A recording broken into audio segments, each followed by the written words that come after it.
क्या गोवा में ऐसा है? आइए एक बार फटाफट गोवा पे नजर डालते हैं। 2017 में गोवा की क्या स्थिति थी ये जानते हैं। आप देखिए, गोवा 13 सीटें मात्र आई थी उस समय 2017 में। बीजेपी को 17 सीटें आई थी, एकदम बिल्कुल जैसे मणिपुर वाला हाल। 17 सीटें आई थी कांग्रेस को, अन्य के खाते में, अदर्स के खाते में 10 सीटें थी। 40 सीटों का की ये विधानसभा है और 40 में से 13 सीटें बीजेपी, 17 सीटें, लेकिन 13 सीट सेकेंड पोजीशन वाले ने सरकार बना ली। फर्स्ट पोजीशन सोया का सोया रह गया, दिग्विजय सिंह। क्या कहेंगे अब उसके बाद आज की तारीख में? क्या गोवा की जनता पिछले 2 बार से बीजेपी की सरकार देख रही है? 10 साल एंटी इनकम्बेंसी फैक्टर भी यहां है क्या? यही जानने की कोशिश करेंगे। जरा ले आइए फटाफट अब अपने आंकड़े क्या कुछ कहते हैं, गोवा के अपने आंकड़े, और स्क्रीन पर हमारे तमाम साथी जो हैं उनको भी लेकर आइए। ये देखिए, गोवा बदला बदला सा लग रहा है, यानी बदली बदली तस्वीर। 20 से 22 सीटें, यानी कि अगर दोनों का देखें तो 21 सीट, और 21 सीट तो चाहिए कांग्रेस को सरकार बनाने के लिए। 21 सीटें यहां दिखाई दे रही हैं, यानी कि गोवा में कांग्रेस की सरकार बन रही है आज की तारीख में हमारे ओपिनियन पोल के हिसाब से। सीधा किशोर भाई के पास आना चाहूंगा। किशोर नाइक गांवकर जी हमारे साथ जुड़े हुए हैं गोवा से, और इन आंकड़ों के आधार पर आप पिछली बार हम लोगों ने देखा था हंग, लेकिन पिछले लगभग 20 दिनों में बहुत कुछ बदला है, वो भी दिखाई दे रहा है। क्या ये उस बदलाव के कारण है जिसमें हम अब देख रहे हैं कि बहुत नजदीक, यानी कि यहां कांग्रेस की सरकार बनती हुई दिखाई दे रही है गोवा में? क्या कहेंगे किशोर भाई? निश्चित तौर पे आपके जो आंकड़े हैं वो आंकड़े बहुत मायने रखते हैं, क्योंकि मैंने पहले ही बताया है कि गोवा में किसी भी एक दल को स्पष्ट बहुमत मिलना है, ये बहुत क्लियर है। आइदर आपके ये आंकड़े सही होंगे, या अगर ग्राउंड पे स्थिति बदल गई तो ये आंकड़े सिर्फ कांग्रेस के बीजेपी पे आएंगे और बीजेपी के आंकड़े कांग्रेस की तरफ जाएंगे।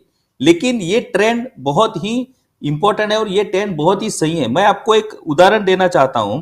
जब 2012 में कांग्रेस गवर्नमेंट था, 2005 और 2012 तक कांग्रेस का गवर्नमेंट था स्टेट में, और दिल्ली में भी कांग्रेस का ही गवर्नमेंट था। तब कांग्रेस गवर्नमेंट ने 7 बरस पूरे किए थे गोवा में, और इतनी एंटी इनकम्बेंसी तैयार हुई थी स्टेट में और सेंटर में भी। उसका परिणाम यह हुआ कि 2012 के इलेक्शन में बीजेपी को स्पष्ट बहुमत मिला। 21 सीट बीजेपी को मिले और कांग्रेस 9 पे आई उस बार। उसके बाद 2012 से 2017 में अगर हम आए तो 2012 और 17 सिर्फ 5 बरस, तब 2014 में सेंटर में बीजेपी का गवर्नमेंट आया और स्टेट में 2012 से बीजेपी का ही गवर्नमेंट था। एंटी इनकम्बेंसी स्टेट गवर्नमेंट के खिलाफ इतनी थी कि 2017 में कांग्रेस 17 आई और बीजेपी 13 पे पहुंची। अभी एंटी इनकम्बेंसी का दौर है वो 10 साल का है, फ्रॉम 2012 टू 2022। 10 साल गोवा में बीजेपी सत्ता कर रही है और 8 साल सेंटर में बीजेपी है। दोनों सेंटर और स्टेट का अगर हम एंटी इनकम्बेंसी का अगर विचार करें तो आपके जो आंकड़े हैं वो आंकड़े सही मायने हो सकते हैं, आपके आंकड़े बहुत सही हो सकते हैं। और एक बात मैं यहां पे आपके नजर में लेना चाहता हूं कि 2012 में सबसे ज्यादा 17 दल इलेक्शन में थे। 17 दल। आज 1963 से अगर आप देखें तो सबसे ज्यादा दल जिन्होंने इलेक्शन लड़वाई वो 2012 में 17 दल थे। उस वक्त भी लग रहा था कि कहां हंग असेंबली हो सकती है, किसी के भी पार्टी को स्पष्ट बहुमत नहीं मिलेगा। लेकिन उस वक्त 17 दल होके भी बीजेपी को 21 सीट मिले, और एमजीपी को, जो अलायंस पार्टनर था बीजेपी को, उनके 3 सीट मिले इन्हें, यानी स्पष्ट बहुमत बीजेपी अलायंस को मिला।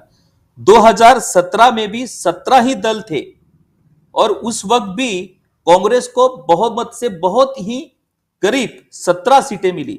और जो बाकी के दल, 10 सीटों के जो बाकी के दल हैं, उनमें से प्रोमिनेंट जो दल है, जो एंटी बीजेपी वोट थे, वो एंटी बीजेपी सीट थे, वो एंटी बीजेपी सीट होके भी वो 10 दल बीजेपी को मिले और 2017 में बीजेपी ने गवर्नमेंट फॉर्म किया। ये अगर सब परिस्थितियों का अगर हम ये करें तो आपके आंकड़े बहुत ही सही दिख रहे हैं। अभी देखना है कि ये आंकड़े ऐसे ही आगे जाएंगे या ये उल्टे फिरेंगे, यही हमको देखना है अभी बस। क्योंकि 14 तारीख में मात्र 7 दिन का वक्त है और 14 को वोटिंग है गोवा में, एक फेज और पूरे 40 विधानसभा सीटों पर मतदान। लेकिन जो साथी जहां से भी जहां मतदान है, एक अपील जरूर करूंगा कि आप लोग मतदान के दिन निकल कर जाइए, जो भी आपकी फेवरेट पार्टी है उसको वोट दीजिए, जो भी कैंडिडेट है आपका फेवरेट उसको वोट दीजिए, लेकिन वोट जरूर कीजिए, अपने मत का प्रयोग यानी अपने वोट का प्रयोग जरूर कीजिए, ताकि एक स्वस्थ लोकतंत्र तैयार हो पाए जिसकी चर्चा बार बार इस देश में हो रही है। खैर, ये एक अपील, लेकिन उसके साथ साथ चर्चा यहां हम कर रहे हैं ओपिनियन पोल की। 5 राज्यों में चुनाव, विधानसभा चुनाव हैं और 10 तारीख को पहला मतदान यानी 10 फरवरी को और 7 मार्च को आखिरी मतदान। और इन दोनों के बीच जो महीने भर का वक्त है, लगभग महीना कह लें, क्योंकि 10 मार्च को काउंटिंग है इसलिए, तो ये जो महीने भर का पूरा उत्सव है, उस उत्सव में 7 फेज हैं और ये 7 फेज, सातों के सातों फेज उत्तर प्रदेश में, लेकिन उत्तराखंड, पंजाब और गोवा, इन तीनों में 1 फेज, मणिपुर में 2 फेज, छोटा सा स्टेट लेकिन मणिपुर में 2 फेज। 27 फरवरी को पहला फेज मणिपुर में और 3 मार्च को दूसरा फेज। मणिपुर का जो सूरत हाल है आप सामने स्क्रीन पर देख रहे हैं। 22 से 24 सीटें आ रही हैं वहां मणिपुर में बीजेपी को, जबकि 27 से 29 सीटें आ रही हैं कांग्रेस के खाते में और अदर्स के खाते में जा रही हैं 9 से 10 सीटें। जबकि गोवा की हम बात कर रहे हैं तो गोवा में यहां कांग्रेस सरकार बनाती हुई दिखाई दे रही है, 20 से 22 सीटें आ रही हैं। क्या ये स्थिति और मजबूत होगी कांग्रेस की, यही यहां जानेंगे। अभी हमारे 2 साथी और भी इन लोगों से मैं चाहता हूं कमेंट लेना। एक सबसे पहले अमलेंदु जी, आप अगर जुड़े हुए हमारे साथ, गोवा की स्थिति और बहुत ही खुल करके अपने विचार रखे अभी किशोर भाई ने, क्या कहेंगे ओवरऑल, क्योंकि गोवा और मणिपुर पिछले साल और पिछला 2017 और 2022 कुछ परिवर्तन दिख रहा है आपको?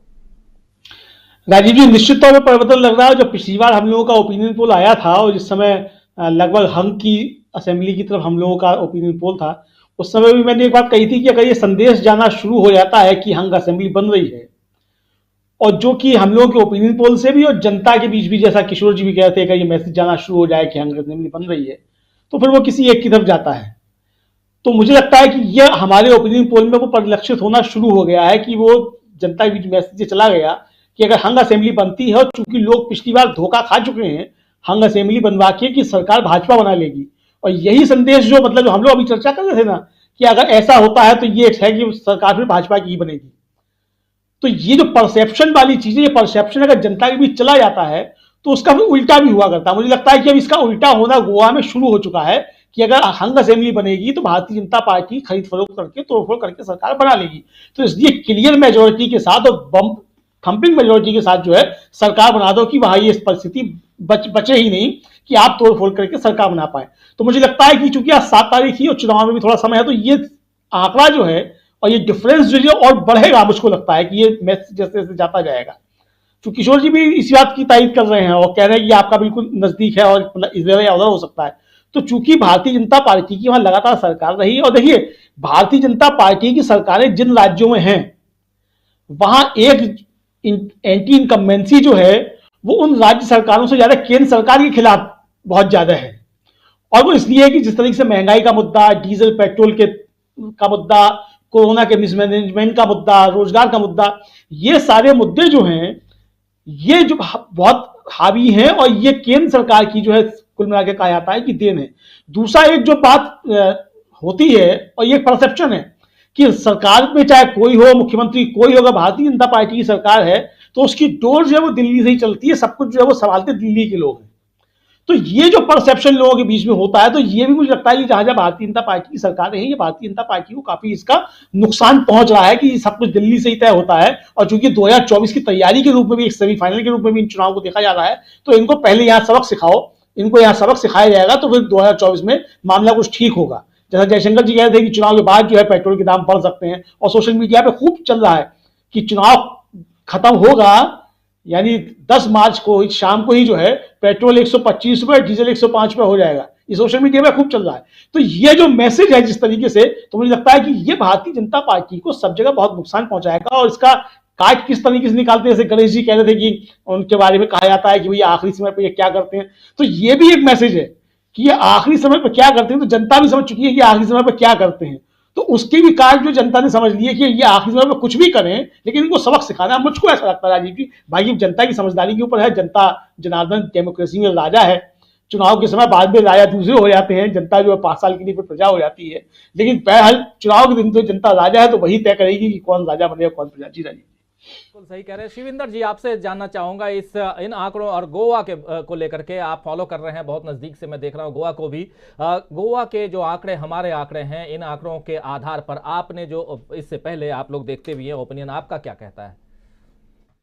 देखिए, मणिपुर में एक चीज मेरे ख्याल हमारे मित्र ने बात कही थी कि हम अफसफा वाला मुद्दा ना माइनस नहीं कर सकते, वो उसको हम घटा के नहीं देख सकते। पिछले दिनों जो घटना हुई थी, अच्छा गोवा में दोनों तरह की राय आ रही है, क्योंकि मैं खुद तो गोवा नहीं गया, इन दिनों पंजाब में फंसा हुआ हूँ लगातार बीमार, लेकिन गोवा में जो दोनों तरफ एक तो हंग वाला भी आ रहा है मेरे पास विचार कि बहुत कांटे का मुकाबला है।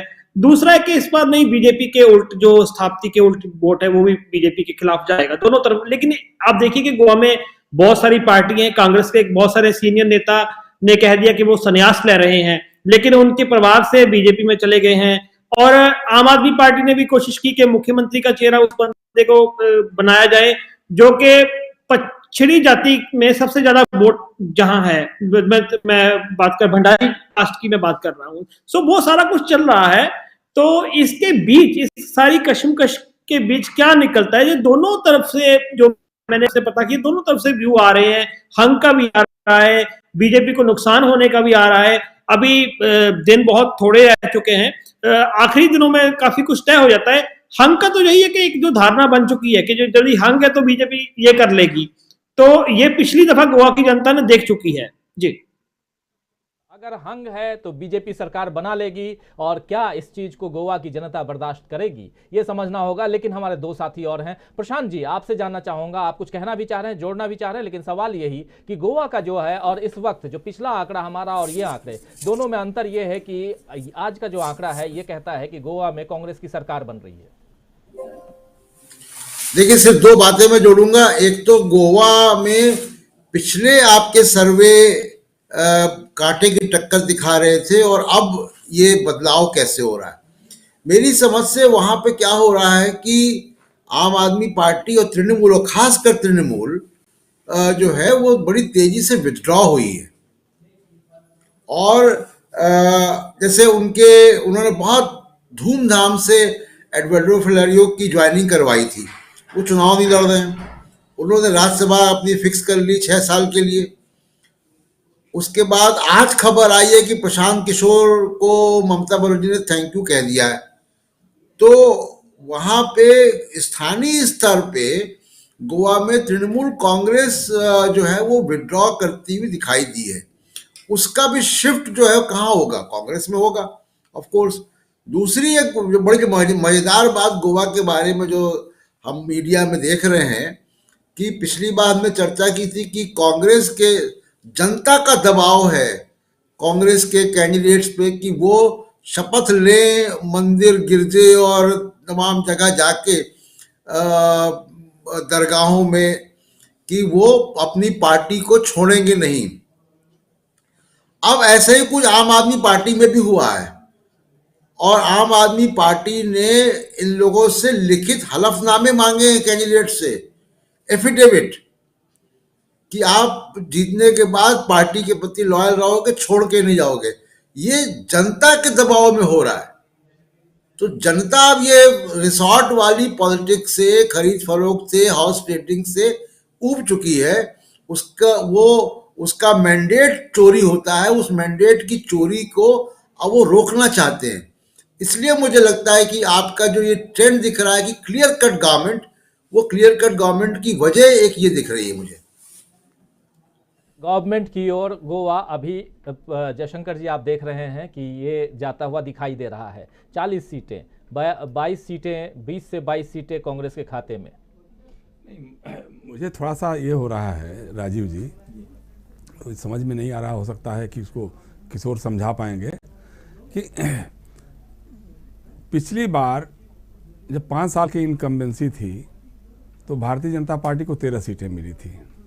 इस बार 10 साल की एंटी इनकम्बेंसी है और 8 साल की बीजेपी मतलब केंद्र सरकार की इनकम्बेंसी है, उसके बावजूद वही 13 सीटें पे आ गई। मतलब उसमें कोई फर्क नहीं। अगर इनकम्बेंसी है, जनता की नाराजगी है, तो जाहिर सी बात है सीटें और घटेंगी।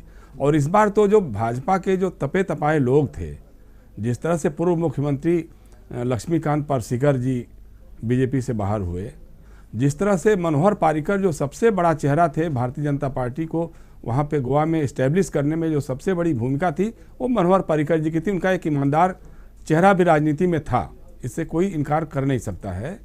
तो उनके बेटे को भी लोगों ने टिकट नहीं दिया, उज्जवल पार्रिकर, वो भी पता नहीं निर्दलीय साथ चुनाव लड़ने की बात कर रहे थे, निर्दलीय साथ चुनाव लड़ भी रहे होंगे हो सकता है।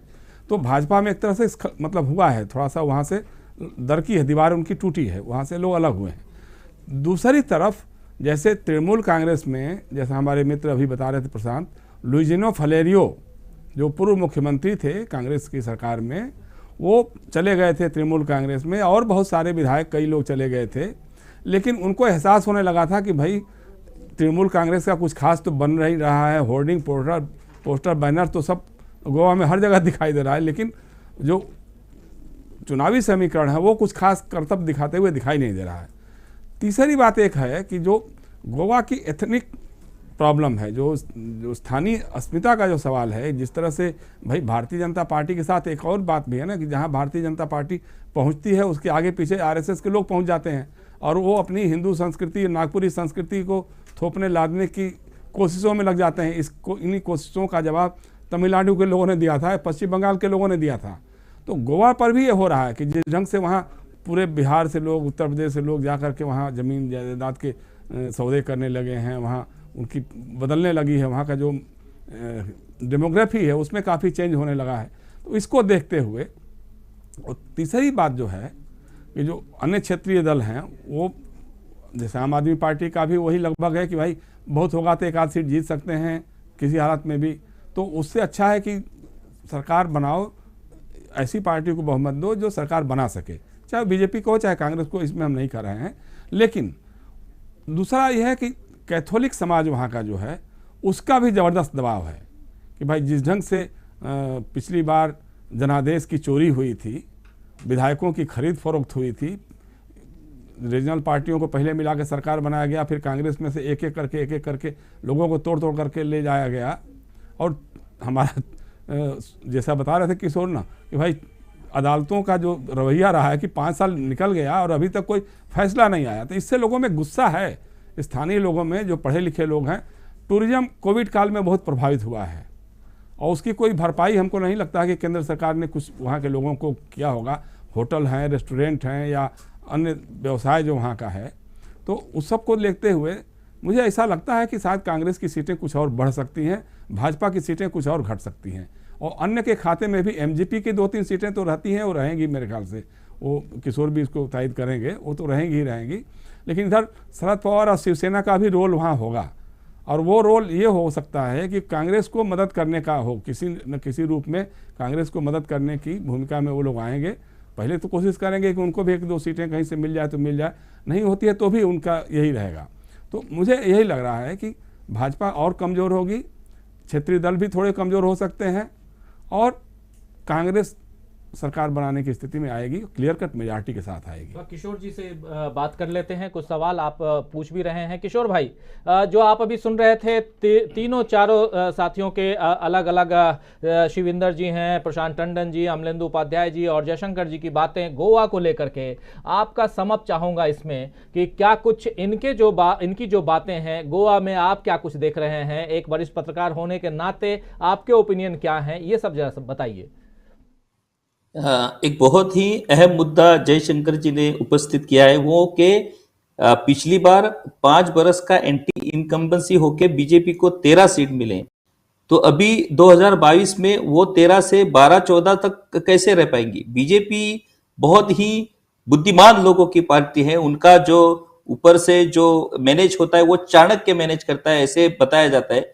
सो वो चाणक्य नीति से उन्होंने क्या किया कि कांग्रेस के जो विधायक हैं जो किसी भी तरह से जीत के आते हैं, यानी हम देखें तो बाबूश मोन्सेरात जो अभी पणजिम सीट से चुनाव लड़ रहे हैं, जो हमेशा मनोहर पर्रिकर के विरोधक रह चुके हैं, उनको अभी बीजेपी ने टिकट दिलवाया और उनके खिलाफ अभी पर्रिकर के बेटे उत्पल पर्रिकर चुनाव लड़ रहे हैं। उनकी बीवी जो जेनिफर मोंसेरात है, विश्वजीत राणे है, विश्वजीत राणे के पिताजी ने इस बार विड्रॉ किया है और उसने विश्वजीत ने अपने पत्नी को, ये जो 4 सीटें हैं वो 4 गारंटेड सीटें कांग्रेस की रह चुकी थी। अभी वो 4 गारंटेड सीटें बीजेपी ने अपनी तरफ लाई हैं, इसलिए बीजेपी का एडवांटेज जो आप 12-14 तक बीजेपी कैसे स्थिर रह सकती है, वो आपने जो मुद्दा उठाया, वो 4-5 सीटें जो कांग्रेस को हमेशा विनेबिलिटी देती थी, वो 4-5 सीटें इस बार बीजेपी ने अपनी तरफ लाई हैं और बीजेपी का अकाउंट उसके बाद खुला हो जाएगा।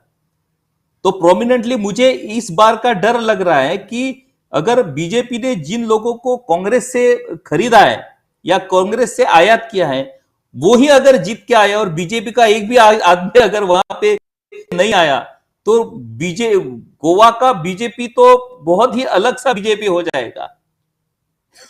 सो ये भी हो सकता है। सो इसलिए एंटी इनकम्बेंसी तो है ही है, लेकिन जिस तरह से प्राइम मिनिस्टर, होम मिनिस्टर, सब केंद्रीय मंत्री गोवा में प्रयास करे, आपने कैथोलिक कम्युनिटी का एक बहुत ही इंपॉर्टेंट मुद्दा उपस्थित किया। इस बार चर्च तो किसी भी तरह से कांग्रेस को ही सपोर्ट कर रहा है, ये तो स्पष्ट तौर से दिख रहा है।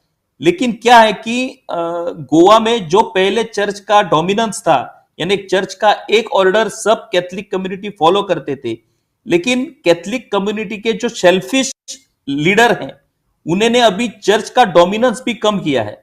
इसीलिए तो बहुत से कैथोलिक लीडर आज बीजेपी में जाके बीजेपी के टिकट पे भी चुनाव लड़ रहे हैं और चुन के भी आ रहे हैं, यानी वो अभी चर्च से बहुत स्ट्रांग होते हुए हमको दिखाई दे रहे हैं। सो इस तरह से, लेकिन फिर भी पहले मनोहर पर्रिकर थे जिनकी वजह से ये कैथोलिक कम्युनिटी बीजेपी की तरफ झुक के गई थी, लेकिन उसके बाद भी आफ्टर मनोहर पर्रिकर डिमाइस, उसके बाद भी डॉक्टर प्रमोद सावंत के लीडरशिप के अंडर बहुत ही कैथोलिक कम्युनिटी के एमएलए जो बीजेपी में आए हैं, वो उन्होंने भी बीजेपी में काम किया। सो ये सब जो गोवा का जो एक अलग सा एक मायना है, वो इस बार 2022 में जो कि पहले इलेक्शन जो BJP in absence of Manohar Parrikar लड़ रही है, क्या होगा ये किसी को भी अंदाज नहीं आ रहा है। सो लेकिन इस चुनाव में जो भी निकाल आएगा, वो निकाल तो धक्कादायक निकाल तो होंगे, लेकिन मुझे ऐसा लग रहा है कि कोई भी एक पार्टी को स्पष्ट बहुमत मिलेगा ही मिलेगा।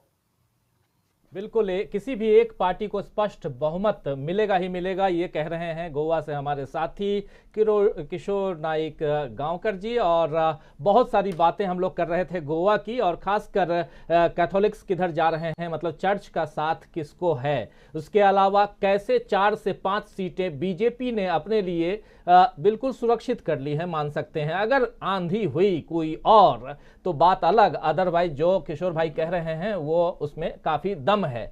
तो कैसे कांग्रेस के जो लोग थे वो बीजेपी में कैसे आ गए। कुछ दिन पहले जब हम लोग चर्चा कर रहे थे पिछली दफ़ा किशोर भाई से, तो किशोर भाई ने ये भी बताया था कि ये जो कांग्रेस है ये नई कांग्रेस है, या कह सकते हैं ये राहुल गांधी की कांग्रेस है।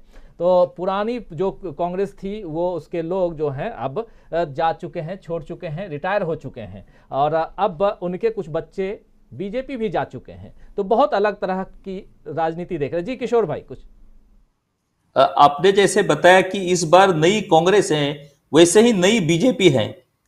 जिस बीजेपी को जिन लोगों ने बीजेपी का यहाँ पे फाउंडेशन डाला, वो लोग अब बीजेपी को बहुत ही ये कर रहे हैं, मायने नहीं रख रहे हैं। यानी मनोहर पर्रिकर के बेटे को टिकट नहीं मिल रही है, वहां पे ex chief minister Laxmikant Parsekar को टिकट नहीं मिल रहा है, केंद्रीय मंत्री श्रीपाद नाइक जी के बेटे को टिकट नहीं मिल रहा है। यानी ये पूरा बीजेपी भी अभी इस नए दौर में कौन सा नया पार्टी इस बार लोगों को, गोवा के लोगों को आकर्षित करता है और किस नए को लोग स्वीकारते हैं, ये हमको इस चुनाव में दिखाई देगा। जी, बहुत खुश, बिल्कुल सही कह रहे हैं आप, ये सब कुछ दिखाई देगा। और इस आधार पर जो आज की तारीख में हमारा ओपिनियन पोल है वो ये कहता है कि कांग्रेस की सरकार यहां से जा रही है 12 से 14 सीटें, माफ करें, कांग्रेस नहीं, बीजेपी की सरकार जा रही है और कांग्रेस की सरकार आ रही है। कांग्रेस की सरकार जो है 20 से 22 सीटों के साथ कांग्रेस सरकार बनाने के करीब है, या अगर देखें तो सरकार जो 21 सीटें चाहिए 21 सीटों के साथ कांग्रेस सरकार बना रही है। लेकिन बीजेपी क्या बाजी ऐसे इतनी आसानी से छोड़ देगी, ये भी देखना होगा, क्योंकि 2 बार से ऑलरेडी सरकार में है। और पिछली दफा, जैसा हम लोग हमेशा कहते हैं कि गोवा की सरकार हो या मणिपुर की सरकार है, जो बीजेपी के हाथ में नहीं बल्कि कांग्रेस के हाथ में आई हुई थी, वो सरकार बीजेपी के खाते में चली गई। दिग्विजय सिंह जी यहां आराम करते रह गए और सरकार कोई और बना ले गया। खैर,